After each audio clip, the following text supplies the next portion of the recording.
we have risen from the ashes to school the masses. Good evening, everyone, and welcome to another episode of the Scholars of Wrestling. I am Tarek. Alongside me is Brian. Hello, Brian. Hello, Tarek. I am sick, I am tired, but it's a Friday night. We gotta talk about some wrestling. We gotta talk about some wrestling. Wrestling. It's Memorial Day weekend. What else are we gonna do? You're willing to put your health on the line to talk about some wrestling. Always. And wrestling is the lifeblood. coursing through the veins. And the last I heard from Jeff, he was sent to the arena of the Rageaholics to face some hellacious beasts of great magnitude, so we wish him all the luck on that one. That's why he won't be joining us tonight. Yes, good luck with those hellacious dogs. The beast dogs. Okay. So, she's a dog. She is a dog. She is a dog. I got nothing else to say to that, except let's talk about some wrestling, because that's why we're here. I mean, why would we... What else would we talk about? Books. This book can also be used as a hat. Indeed. Let's move on before this gets any more weird. Look look who's talking right now. We're exactly. Just full of it's weird only gonna people. get weird. It's only gonna get weirder from here. What am I saying? Well, I could definitely say that I'm a lot more excited than what happened last week, because if you listened to the show last week, if you couldn't tell, I didn't really talk a lot. I'm just like, from the whole financial situation of the WWE to Raw and SmackDown, the shows in general were just not interesting. It's reached that point where they had no idea going into these shows. And it's just another week, another showing of dominance from the Shield taking down, 13 guys? 13 guys, yeah. It was basically retreads last week, and it was basically, for the WWE, it was all bad last week. It was all bad. It was all bad, but once you get to when they go overseas, there's always good stuff in overseas, because first of all, the crowds. The crowds, you can say whatever you want about Izod after WrestleMania. The New Orleans crowd after WrestleMania. No, I mean, like, those two crowds are nothing without the overseas people that are still there who got tickets to the Monday Night Show. I guarantee you about a quarter of the fans there were from overseas, so it just gets blown out of proportion, all the stuff that you're supposed to do. Does New Jersey crowd fandango the night after WrestleMania if there's no European people there? I don't know. Maybe. I mean, I guarantee you the European people started it. Oh, yes. So after this past Raw, you can definitely tell who brought the fandango. Yeah, exactly. The best crowd, no doubt in my mind, are the overseas crowds. Which is why when they announced that the network is actually getting ready to go overseas, become available overseas, WWE doesn't have to worry about them making their quota now, because we all know there's a lot more European fans. Like hardcore, it's in their blood. I would have thought with the network that it would have been a better idea to have it ready for both at the same time. Time, because there were issues in America with bandwidth issues and all that. The bugs, and there's always going to be bugs at launch, but a lot of your audience is overseas, and those are people you need to reach your quota, which apparently now is even higher because of what happened last week, but we won't go into that anymore. Yeah, I don't really want to talk about that. But it's bad business, in my opinion, to not have it available for European countries until now. When did the WrestleMania? That's when the it was before WrestleMania. Yeah, it was like it was the day after Elimination Chamber. Yeah, that was when it was available, and now it's being available for the international crowd. Well, better late than never. Yeah, and like I said, they are not going to worry about reaching their quota because whatever, how many buys was it last week? Whatever it was, it's going to be double that in the international crowd. Yeah, and alone, it's going to be double. And when the WWE announces an overseas tour and they're going overseas, you know they're going to up their game because the crowd is nuts, and they will let you know they're nuts if they don't like what they're seeing. And on Raw, they liked what they were seeing, which means that I liked what I was seeing because the crowd was into it.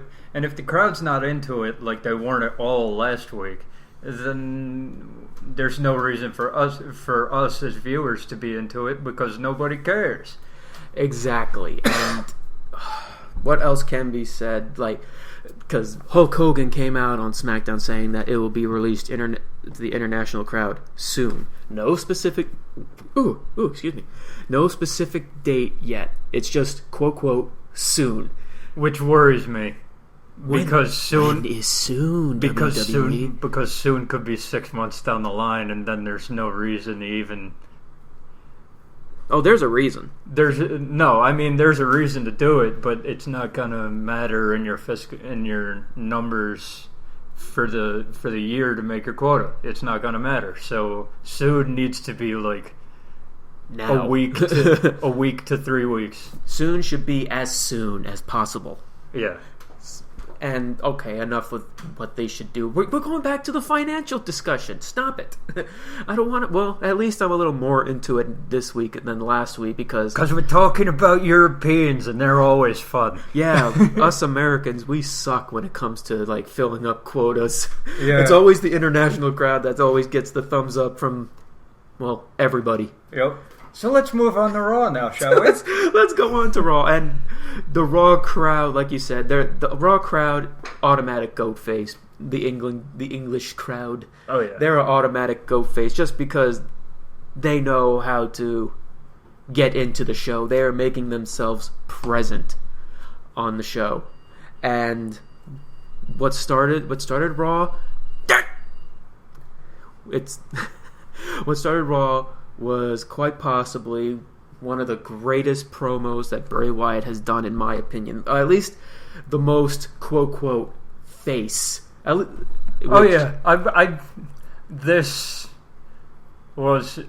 go on record and say it's the best Bray Wyatt promo he's ever done. I agree. Now, if he's trying to be a heel, that is not a good promo. Oh, that's not a good promo. That's not even a good crowd to try and get heel because we all love Bray Wyatt. The English crowd loves Bray Wyatt. I mean, I love how it began. First, it was going to do the traditional then, now, forever. But then the Wyatt cut it. And it was beautiful. They were in the ring, pitch black. Everyone had their lights on their cell phones.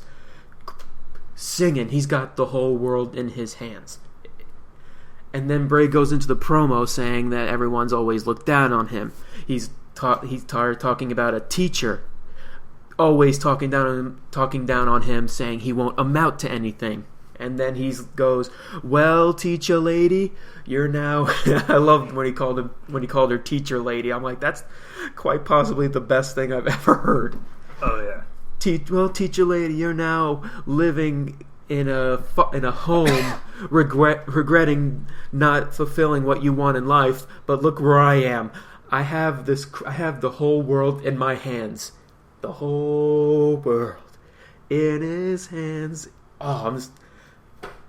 And the viewer just sits there in awe because this is a guy who all kinds of charisma, and you can just see him as a future top guy.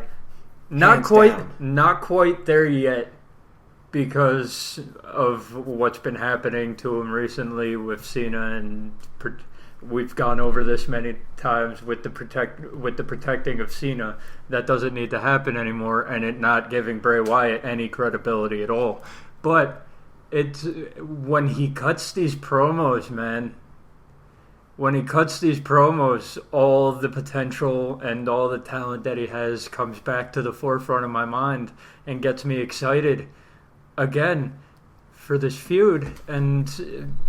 But if he's trying to be a heel, that is not the promo you cut. Oh, not at all. Okay, but with the character they've got him playing now, and with the person they have him going up against, and the dichotomy of John Cena with 3/4 of the fans booing him and 1/4 of the fans cheering him, yeah, you're going to have Bray Wyatt cutting these face-like promos to try to get the people to turn on John Cena. That's the whole mind screw. That's the whole mind screw of the situation. So yeah, he's being heel-ish in his tactics, trying to get the fans to turn on the quote-unquote, not exactly true, fan favorite. The whole difference with that is, it's like you said, he's the quote fan favorite, but he's not. Exactly. If he was going after a guy like Daniel Bryan, he was full on heel. Then he would full on heel it up. He wouldn't be talking about the teacher who said he would never amount to anything. He'd do what he did at the beginning, try to turn Daniel Bryan to his side. And in that feud, and that would be the entire different thing. With a guy like John Cena, you can't do that because it really wouldn't change anything if John Cena went to the Wyatt family side, because John Cena is a let's face it, he's a not liked figure as it is. So it wouldn't really change anything. The people would still be booing him. There wouldn't be any change. The one real difference, I can't believe I'm just about to say this, but considering what has happened this past week on Raw, I am really happy that Bray Wyatt kind of got taken out so easily by Cena and the Usos, because if you recall on that week's SmackDown, Bray Wyatt made the challenge to wanting to face Cena in a last man standing match. Cena comes down and basically says, you're challenging me to a last man standing match? Me? I've been in plenty of last man standing match. You haven't been in one. I've had plenty of them. I faced the toughest guys. And he points at JBL. We were one of them. We beat the crap out of each other. He was basically crapping all over Bray Wyatt, saying he's not ready. He's not there to challenge him to a last man standing match. And then he started going to his Cena tendencies, like he doesn't have the cojones or pearls. He's got no pearls in his pants. Of course, that's a typical Cena thing. And you can take this in one of two ways. Okay, you could take it as John Cena bringing out his Triple H persona, taking the shovel and burying Bray Wyatt, or you can take it as John Cena turning into his heelish type persona and just being that over arrogant, that's jackass who is basically saying, the only reason I've ever lost the last man standing match is because the Big Show came in and manhandled me into a spotlight. Okay, every other person that I've faced has lost. Did he beat Del Rio?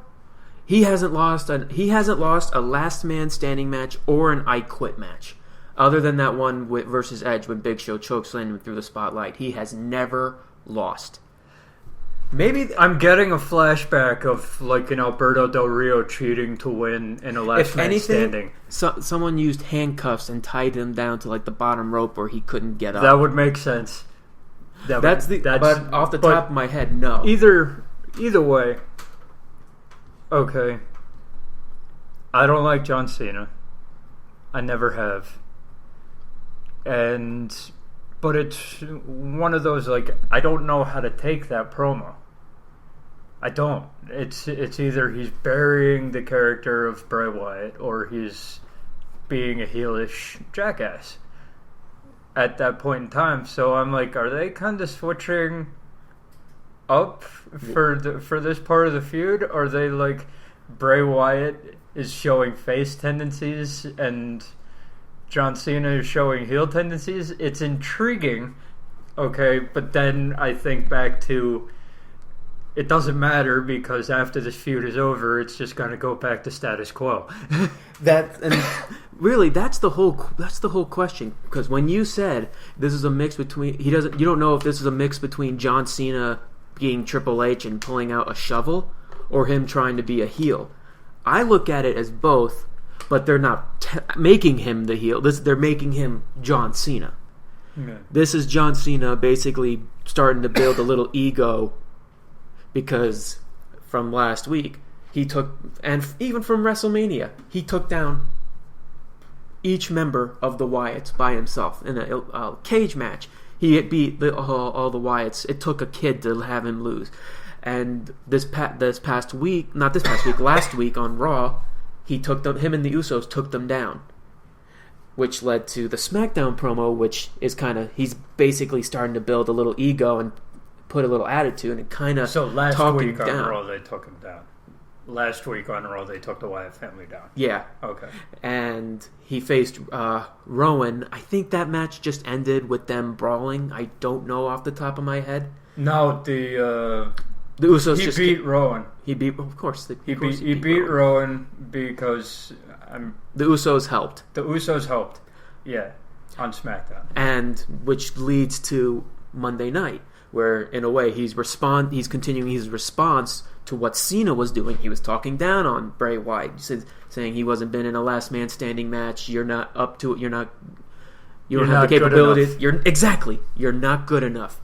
Which led to his teacher debacle. You're not good enough to make anything in life. And look at me now. And now look at me now, lady. Teacher lady, with the crowd singing. He's got the entire arena was singing. He's got the whole world in his hands. And then they started talking about Harper versus Cena. And then Cena comes out. Bray sends out Harper and Rowan. And then Cena does the attack from behind and gives him an attitude adjustment. Sort of heelish tendency, but it's also a John Cena tendency to try and go attack the main man head on. Oh, yeah. And then when the two lackeys come in, he bolts. Which I always say it is kind of like a heel thing, because John Cena in the past, he probably would have taken all three of them on right there. Even if he might lose, he still would have taken them on. But these guys freak him out enough. But they freak him out enough.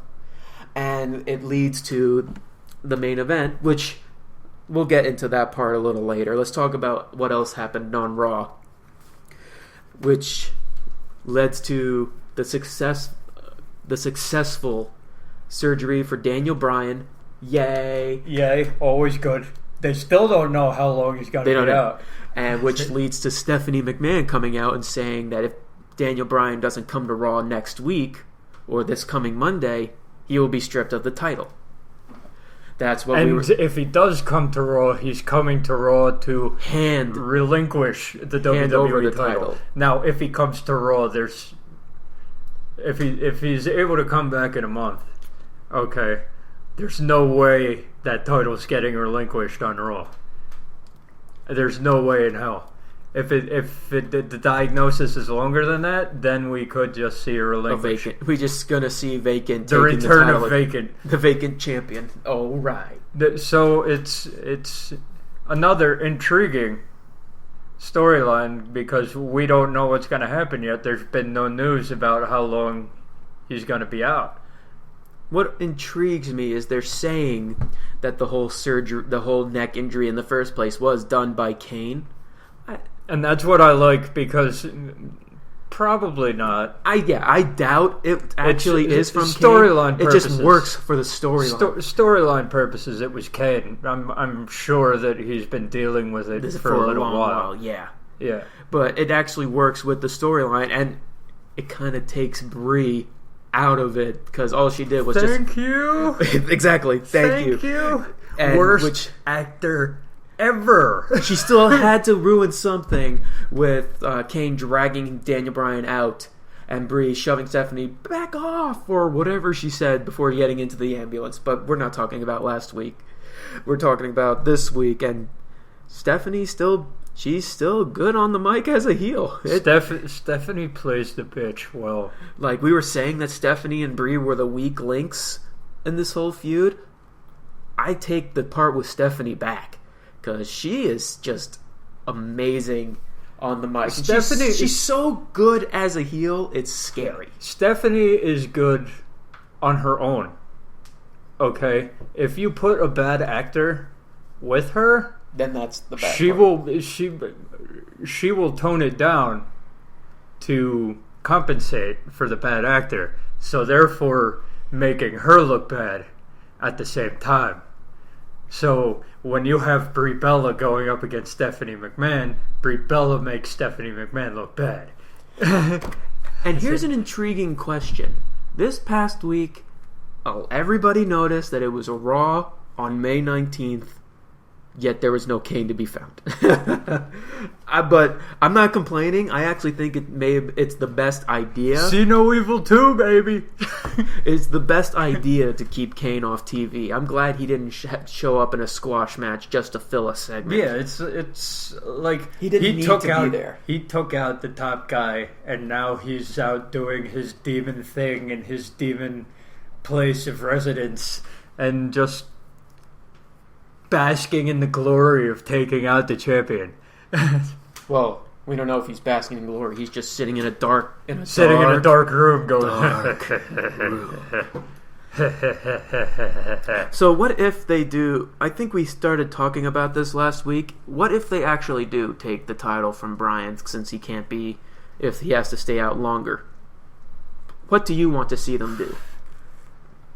As I said last week, I do believe it's too early for another tournament. I agree. But, what could they do? I'm pretty sure they're set for the pay-per-view. I don't think there's going to be a title match at the pay-per-view. With the card they have the two main and matches. If they retcon it into the Cena versus Wyatt match, that's stupid.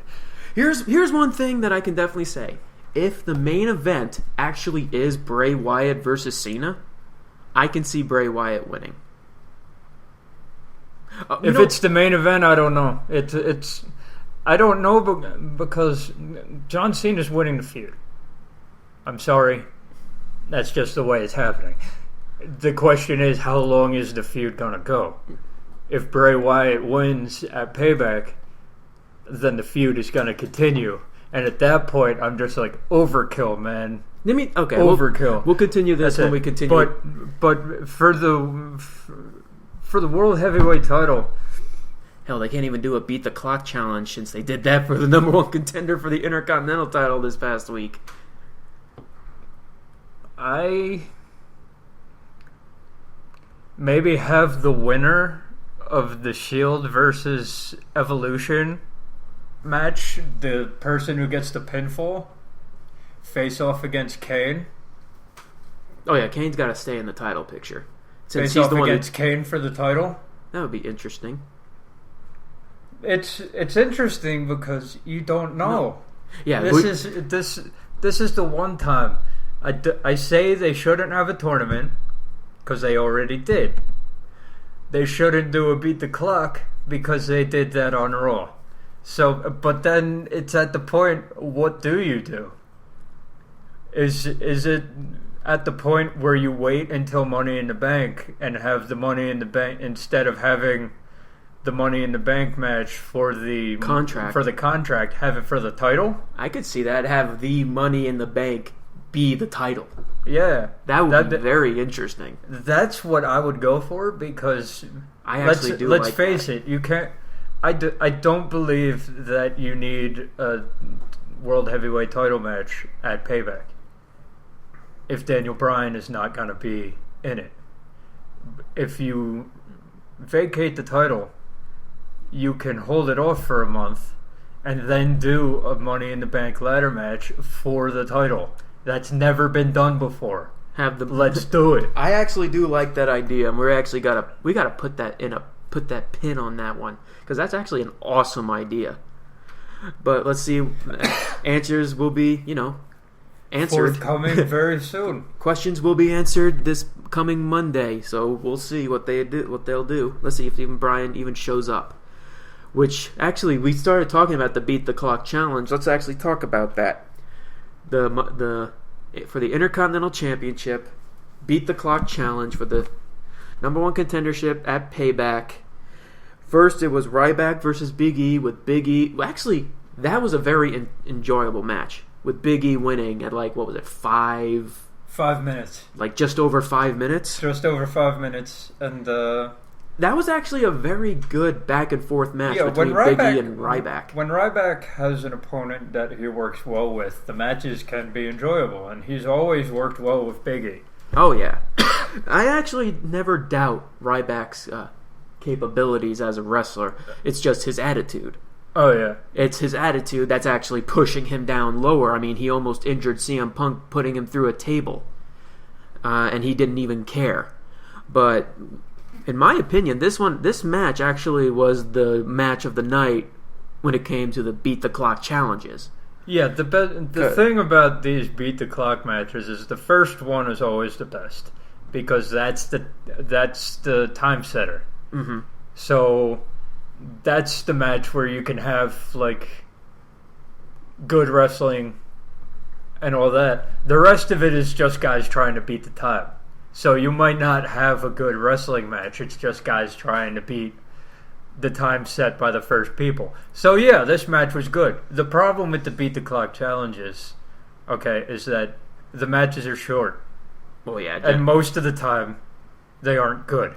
Because after the first match, when the time gets set, the rest of it has to be done in a smaller time has to do in a smaller time frame, and it's more about guys beating the clock than having an actual match. Yeah, exactly.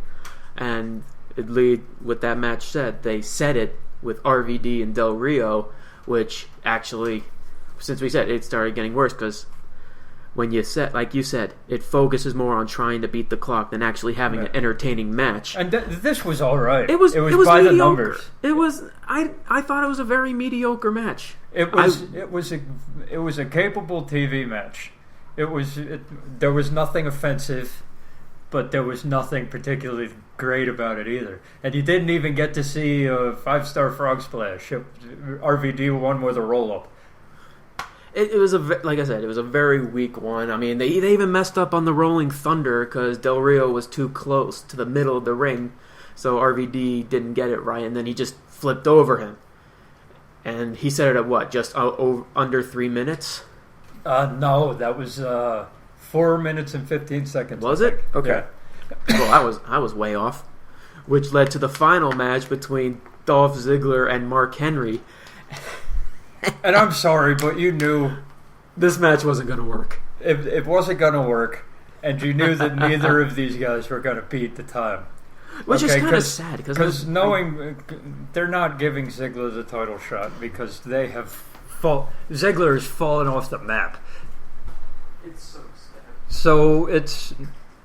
What I was wondering and what I was shocked by was you only got 2 minutes of Wyatt Barrett, bad news Barrett, on the show in England.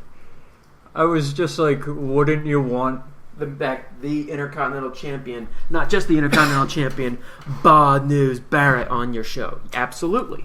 Yeah, but WWE is kind of full of a-holes because they had Paige lose in England, which is always the big deal when but you know what? The homeboy always loses. That's always the whole ordeal. They're doing it to unleash a crazy side in Alicia Fox, and I'm down with that. Oh, I'm not. So if that's I'm as long as it's somebody other than the Bellas, I'll give you that. But other than the Bellas, and just the way they've been building it with Alicia Fox just going crazy. Just I need somebody new. AJ Lee isn't gonna cut it for me anymore. Her version of Crazy Chick is played out in my mind. Well, she's kind of lost the Crazy Chick gimmick. She was just the snarky Shawn Michaels-esque with Tamina Snuka as her Diesel. And I've seen. I kind of like. That's what I liked about it. And I've seen Alicia Fox improve slowly in her wrestling ability. So I'm like, if this is what you have to do to actually get a story for a women's title match, then I'm fine with it. It's not offensive to me. It's there. So it's there. I have to deal with it, and it's not something I hate. Well, yeah, it's something I'm not really all for it. I mean, at least it's something for them to do. But let's get back to. But I love the fact that Wade Barrett and Bad News Barrett, his promo, was short, but very sweet. Okay, because of course he's in England, so he's gonna talk in English slang terms. Oh, of course. And he was like, I'm afraid I've got some bad news because there's no way that I'm gonna lose to a Yank like you. It was actually very good, and it was just so funny because after the Ziggler-Mark Henry match, the time ran out with Ziggler almost winning. At least they gave him that. They almost let him win because that match with Mark Henry was just so terrible. It was bad. That attempted famouser and Mark Henry not going down for it, it was just sad. So the second the timer ran out, everyone started booing for RVD. It was, and I think it's from what we were talking about last week, is that RVD's current run in WWE means nothing. So, and everybody knows it because we all know he's doing the Chris Jericho thing, except people still love Chris Jericho. People like RVD. People like RVD, but when Chris Jericho lost, it was in great matches. Yeah. It was in good, 10, 15-minute matches. RVD's winning in 4 minutes, losing in 10, and the matches aren't even that great. Well, I think they're all right. I think Wade Barrett and RVD are going to have a good match, but for what you all know about me in the Intercontinental title match, I don't want it's going to be an okay match when it comes to the Intercontinental title. It's got to be. It's in order to gain more prestige, it has to be great matches. It has to be full beard to goat face matches over and over and over again. And 5 years ago, I believe that Rob Van Dam and Wade Barrett could give you that. Now, I'm not as sure. Okay, because since Rob Van Dam's come back, it's just he's just there. And you know what? Good little segue you just set up for. You know what was a full beard / goat face? Because I haven't decided. Because this one actually tied with the other match that we'll talk about as match of the night, and which is Sheamus versus Cesaro. That was two guys at clubbering. That was just two big guys who know actually how to wrestling. Europeans love to beat the crap out of each other. Yeah, they do. Back last month when it was Sheamus and Wade Barrett, that was a 15-minute brawl too, and it was just as beautiful as this. This is the match that I actually do want to see for the Intercontinental title. And I believe throw Wade Barrett in, and you got the top 3 guys that can fight for the Intercontinental title. Well, I'll say this: we need to stop talking about unifying those 2 belts. It's not happening. Oh, I'm not talking about unifying. But for the United States title at Payback, this is a great match right here that you need to have on the show. It can't be a pre-show match. If it's a pre-show, I'm going to cry. You need to have... Imagine this, okay? You have Wade Barrett versus Rob Van Dam for the Intercontinental title. Will be good match. It'll be good. Cesaro versus Sheamus. Gonna be great. Gonna be awesome for the United States title. these two belts are gaining prestige with those matches right there. I agree. Okay? Absolutely. And just... The thing is, do you have Cesaro beat Sheamus? No. They're not going to give the United States title back to Cesaro. I think Sheamus is going to hold on to that belt for a while. I can see the United States Championship just as the prop. It's just going to be there. I don't even see Sheamus really defending it that often. Probably more frequently than what Dean Ambrose did. But I definitely see him just showing up quick title matches because it's Sheamus. He's a former world champion. He's a former pretty much everything. Hell, he's won a Money in the Bank, right? Sheamus? Yeah. Mm-mm. Has he? He has not. He's won the Royal Rumble. He's won the Royal Rumble. He's won the King of the Ring. He's won both world titles when they were separate. Yeah, the only thing I don't think he's had is the Intercontinental title. Which is a shame because those two deserve to be in. It'll come. It'll come. Sheamus will get his Intercontinental title. Who wants to see Wade Barrett versus Sheamus versus Cesaro in a triple threat match? Oh, my world would explode. 3 people from Europe just beating the crap out of each other for 20 minutes. I got even better to it. Do what they did with Kurt Angle, Chris Jericho, and Chris Benoit. Have one match be for the Intercontinental Championship, and then have the next match be for the United States Championship. I want it. I want it now. You hear that, WWE? I'm giving you a free pass right here. I want it. Now that you've said it, I want it so bad. Oh my god, that would just be so amazing. Talk about help putting prestige back to those titles. That is something. Because I can see them being up there with like Kurt Angle, Jericho, and Benoit. That match, I could see that being up there. Not in technical terms, but in match quality, yes. Yes, that's what I mean. I do agree. You'll do because Chris Benoit versus Jericho versus Angle was the better technical match. This will be the better all-out brawl. Exactly, because all 3 guys are brawlers. Yeah. It works so well, and those guys could tell a great story if they had the chance. But of course, make that for SummerSlam. Yeah, but of course, it's the WWE. So the chances of us getting that, I'll give it 10%. It's sad, but it's true. 10%. That actually does seem right. And let's move on to the second big story, because I personally feel, in my opinion, that Wyatt and Cena are slowly descending to the main story. I mean, they opened and closed Raw.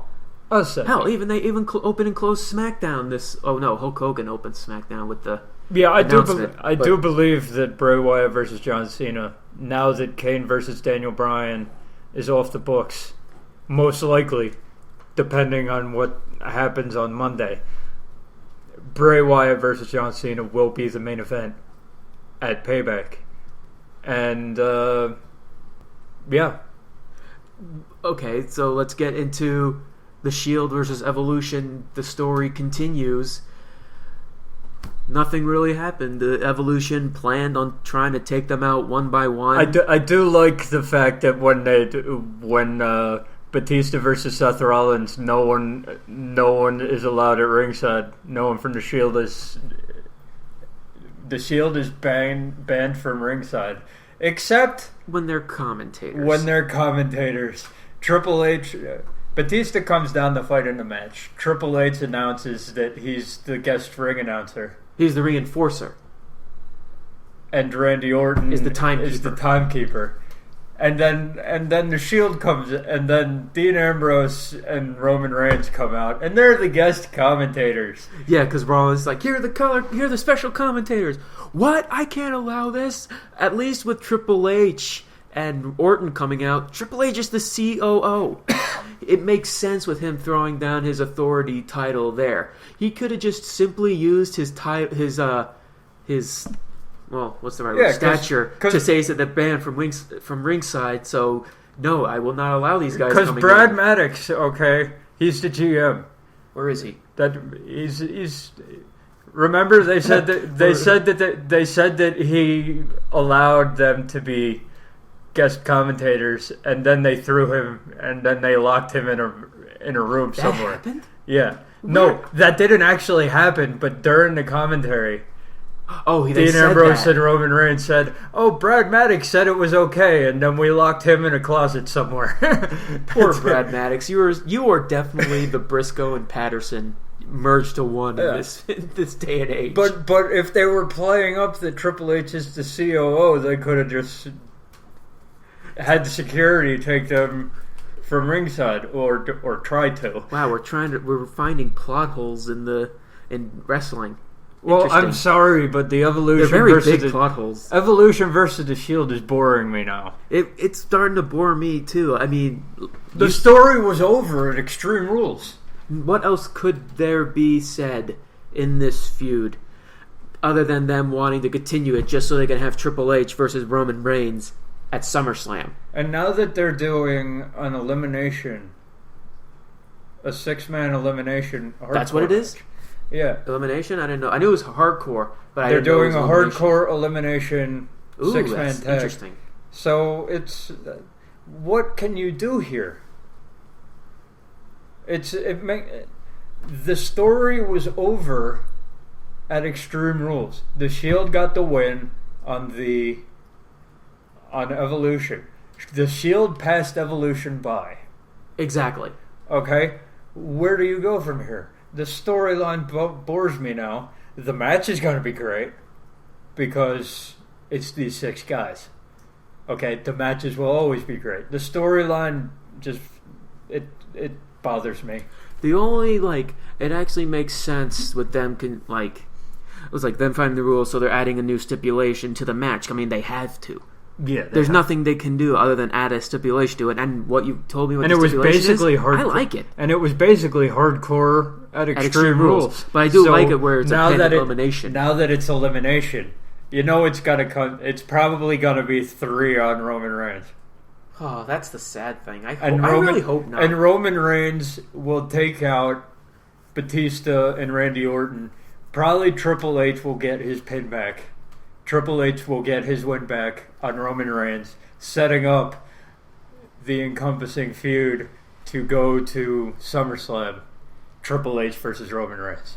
Oh, I really hope that doesn't happen because it just devalues Dean Ambrose and Seth Rollins, because if they just get taken out of the match so easily and just have Roman Reigns take them all out, it just I know they want to push Roman Reigns as their new future star. I understand that, but don't forget about the other 2 that are just as big as stars as Roman Reigns is in the fans' eyes. If you're gonna take out Dean Ambrose and Seth Rollins, you have to do it in a way that people can see.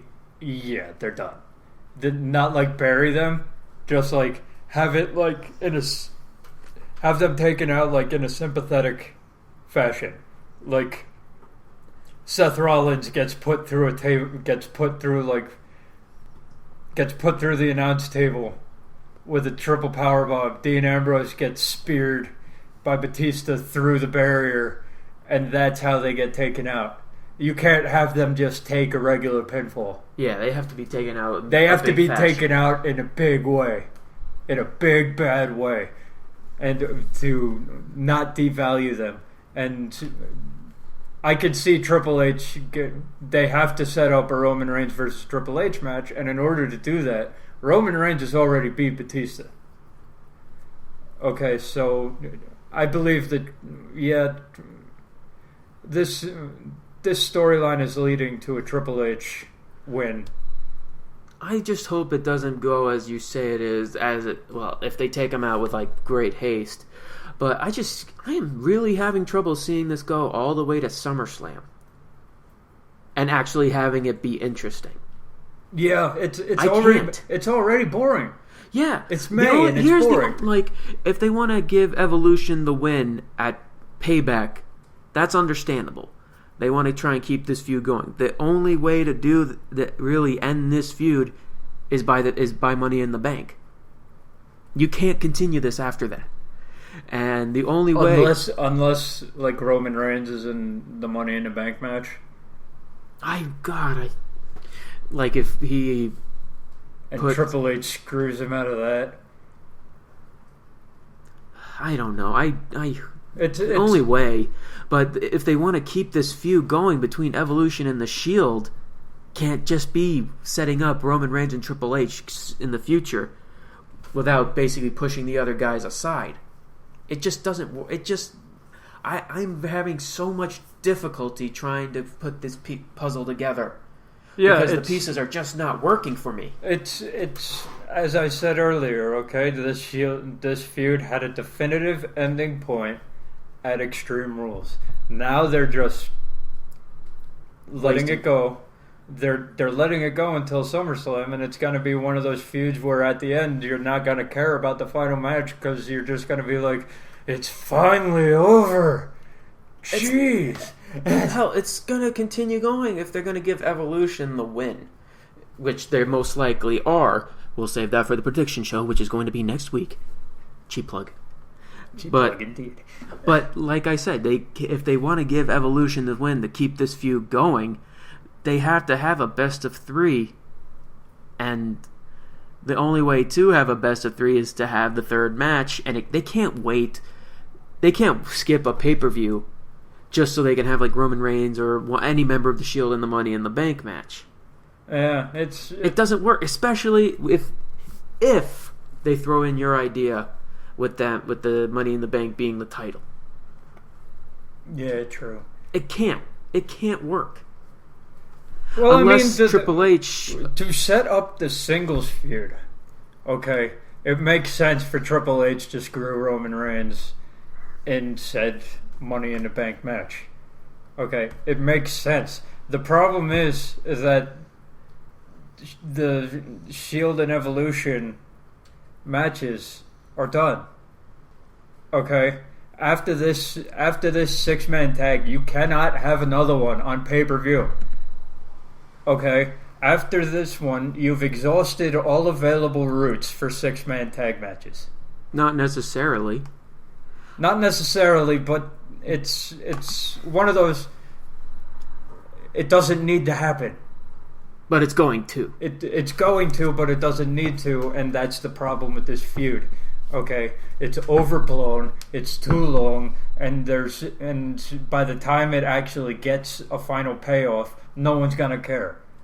Especially when you have showing the Shield so strong. For the past 2 weeks, they have outsmarted Evolution. Last week, they took out the 13 guys with steel chairs. This week, they outsmarted them by having... When Triple H and Orton came out, they had Reigns and Ambrose come out to back Rollins. And even though they all started attacking, which it ended in a DQ because everyone started fighting, the Shield still got the upper hand. So we're going to have like that probably cheap victory so to keep this feud going. And the only way for this feud to really end is by something huge. And we were talking about this before we started recording. The only way to end it with a feud that they're pushing being this big and all the contenders are this extreme, powerful men. The only way to end it is by doing something that's never been done before, which is a 6-man tag Hell in a Cell match. They have it in their video games, for God's sake. Yeah, it has. It's never been done, and it is such an intriguing idea because it's going to be 3 guys who've been in plenty of Hell in a Cell matches, who have the experience in Hell in a Cell matches, who know what it's capable of, versus 3 young up and coming guys who can handle being in a match like that. Because they've shown how dominant they are throughout their entire career since debuting last year. That's the only way to really end the feud between Evolution and the Shield as the groups. The only problem is anybody going to care by that point? Oh no, but it's like the matches. It's interesting, but the matches are gonna be great. They always will be. They always will be because of the guys you have present in the matches. The build-up is lackluster.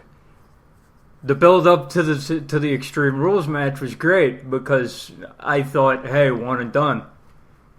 But now that they're at this day and age, it can't stay one and done anymore. It can't, and at that point, to that point, Evolution should have won at Extreme Rules, I believe, because or like the Shield wins in a cheap way, yeah, or Evolution wins in a cheap way, because that was definitive, that was clean, and just like if Evolution got beat clean. What more can they do? There's no coming back from that. Okay, it cheapens everything else. The Shield has already won the feud. Well, so did John Cena at WrestleMania, and look where we're at right now. Exactly, and I didn't like the build up. I didn't like the build up to Extreme Rules. Neither did I. So for that match, so it's like they have to do something at Payback to get me invested again. And with this match, I'm not entirely certain they can do that. For this match? for Evolution versus the Shield. Okay. I'm not certain. Like I said, the only way that they can build some intrigue is do something they never done before, which is what I say, a 6-man Hell in a Cell match, because all 6 guys are capable of being in a match like that. But yeah, I 100% agree with you. This feud has gone long enough where like you said, they won the match that the whole feud was set up for. And then after, Shield is just completely dominating Evolution. Like, even when they're throwing 13 guys at them, they're still dominating over them. They've passed the point of adapting. They've adapted, and they are conquering. They've adapted. They've already conquered. Oh, they've already conquered, but they're continuing the dominance. They're continuing by crapping all over the heel, and they're making Evolution. They're making Evolution look silly. It's so sad. That's not what, and that is the WWE and how they work with heels. That is my problem. What more else can be said about this? Let's go back to, or let's go into what closes the show, the interesting storyline. And this was pretty awesome. And my God, Luke Harper versus John Cena, with the Usos in Cena's corner and Bray Wyatt and Eric Rowan in Harper's corner. Luke Harper has a very interesting future ahead of him. I agree. He's not going to be Luke Harper forever. Nah. He has to get a complete gimmick change in order to be pushed into... Well, you know what? I don't think so.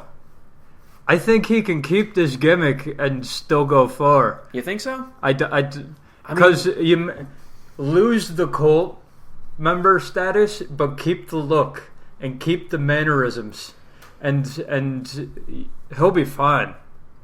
Just step away from Bray Wyatt, and he'll be fine.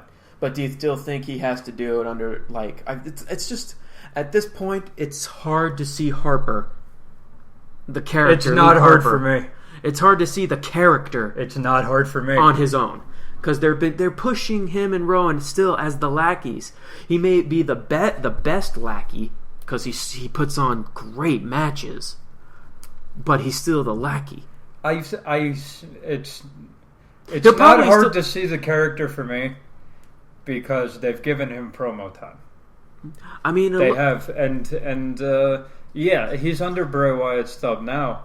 But he can still branch out in singles competition. And as we've said, Bray Wyatt has no need for titles at all. He can send Luke Harper out for titles. He could. He could send Eric Rowan out to get him a drink. To get him a drink. To get him a glass of water. Get him a good glass of clear liquid. But Luke Harper, I don't think needs to be outside of Bray Wyatt's thumb to be big. Oh, I'm not saying he has to. No, I'm just like he can still. His character is different enough from Bray Wyatt that I can see Luke Harper and I can see Bray Wyatt. Okay, I can't really see Eric Rowan. That's so. Eric sad. Rowan is the quintessential lackey. Okay. I don't see Luke Harper as a lackey. I see Luke Harper as his own man who has made the decision to do things Bray Wyatt's way and could move at any time. I really hope. I guess I just need to look more because, to me, just how they're building him. He's like the number 2 of the Wyatt family, obviously, and because he's so good at it. I mean, he got Harper chance. It was awesome. But in the end, it was still Bray Wyatt taking down all 3 members of the other team. With really quick Sister Abigail's, one on each member of the Usos, because it's reached the point the match ends at disqualification. Similar to Evolution in the Shield.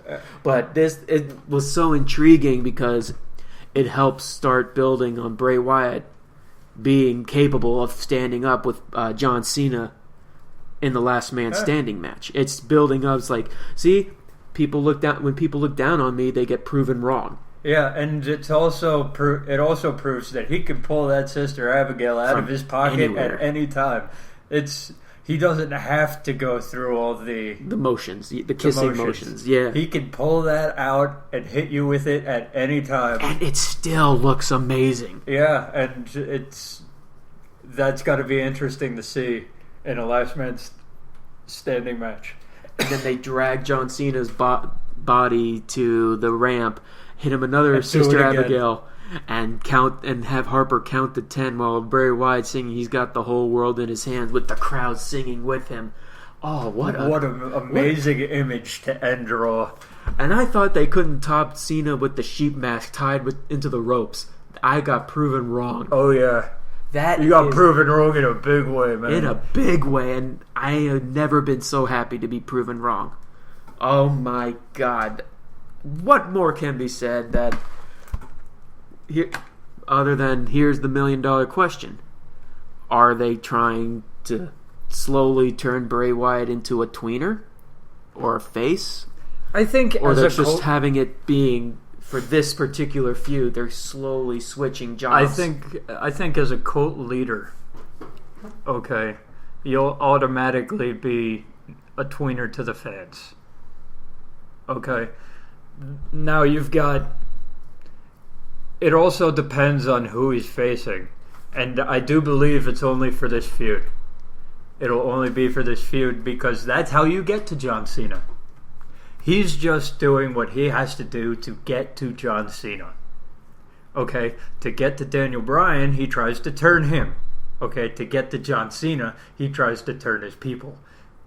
But he had very small people anyway. I mean, the people were just the kids, and they kind of threw us at that by having the kid choir. But you're also having John Cena thrown down everybody's throats as the fan favorite.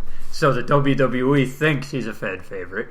So because they're telling us he's the fan favorite. Because they're telling us he's the fan favorite. God. So Bray Wyatt's gonna take away the air quoted fans that John Cena has, and that's what he does for this character. I think as the feuds come, what Bray Wyatt does is gonna change. He's a character that can change throughout every feud, change his tactics, change his ways. Daniel Bryan, what his tactics were to try to turn Daniel Bryan to the side of the Wyatt family. Didn't work. Because they didn't have enough time to do it. Move on to John Cena. Okay, what's the best way to take care of John Cena? Take away his fan base that he has. His fan base is the kids. Okay, so Bray Wyatt went after the kids, and the whole storyline is that the kids have turned on to Bray Wyatt's side. So the tactics can change. I don't think if he's trying to be a heel, he shouldn't be cutting that promo that he did at the beginning of Raw. But other than that, I still think that he's playing a heelish role, just doing what he needs to do to get to the other person. I just feel like this one is It's like I said in the beginning of the show. This is the most face promo he's ever done, and it's actually his best promo he's ever done. So that leaves a question. After this feud, what are they going to do with Bray Wyatt? Are they going to have him be similar to what they did with Stone Cold Steve Austin, where he does the heel tendencies, but he's still the fan favorite? It all depends on how the feud actually ends. It depends on who wins the feud, really. Although I can see them pulling a big middle finger on us and having John Cena win this last man standing match, just how they've been building this, I really want them to have Bray Wyatt win this match. Just because of how much Cena has been, well, put in layman's terms, looking down on Bray Wyatt. It's just completely doubting him and saying he's not capable. And if you have Cena basically showing that's the case, then he just basically Wade Barrett Bray Wyatt. It's basically how they build up the next couple weeks of this feud. The next week of this feud. Okay. How they build it on Monday will show how it's going to be at Payback. Okay, because if this was the show before Payback, John Cena wins. Hands down. It all depends on what they do from here. Because I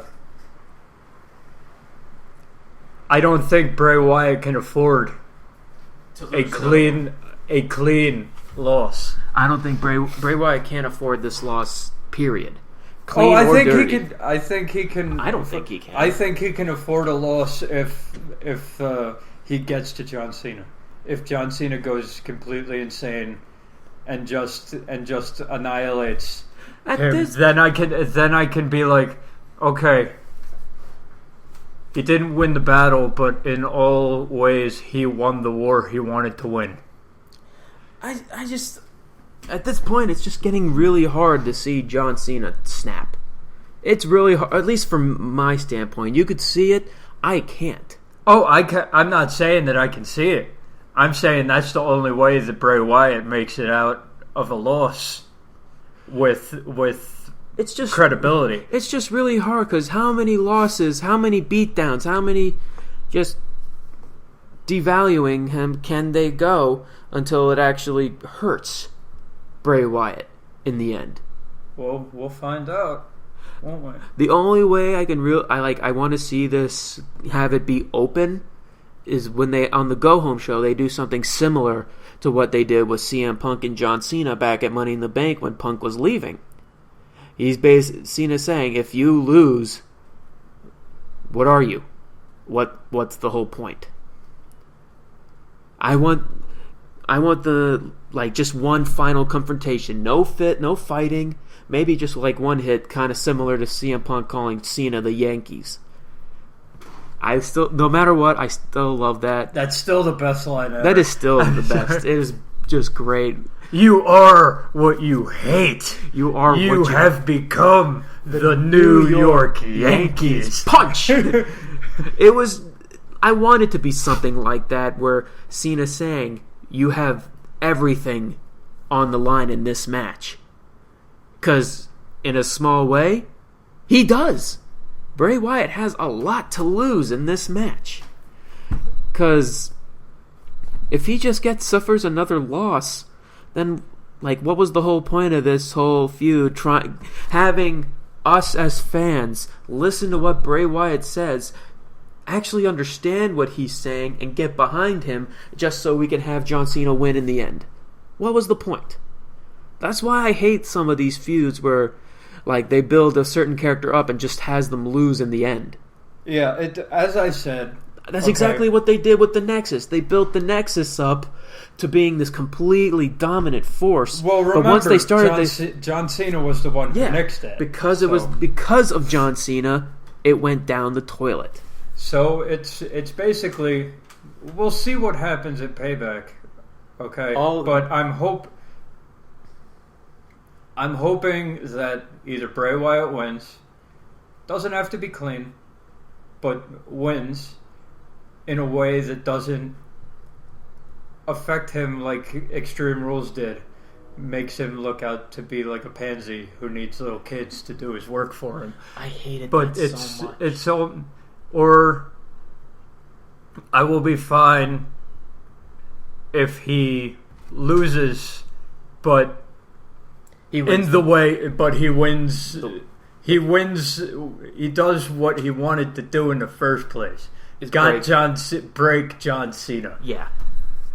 I'll be okay with that. If he wins with the freaking FU from the top of the ambulance through a table, then no, done. And the only way I would actually want to see that happen is if they do the whole CM Punk-esque final confrontation on the Go Home show.